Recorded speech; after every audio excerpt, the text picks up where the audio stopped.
because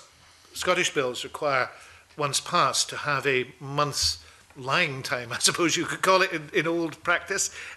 under which, as Professor Tompkins has indicated, there could be a challenge to it,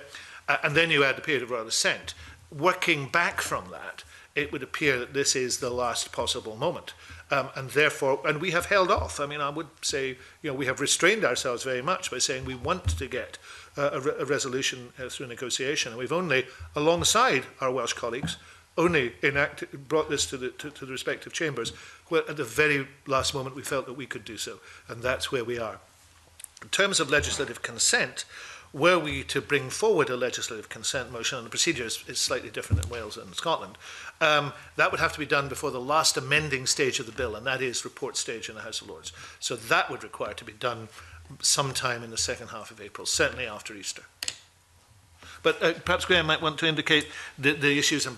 probably important just to quote from the letter that has gone. Yes, it's partly a marginal issue, and further to those issues which the Minister's just outlined and indeed spoken to before in relation to the need to amend the EU withdrawal bill if necessary, if in the event that the legislative consent motion is refused by the Parliament, and also in view of the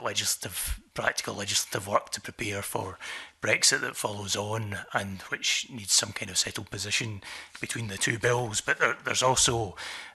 some more technical reasons buried in the detail of the EU withdrawal bill about the potential interaction of the two bills, in the sense that there's an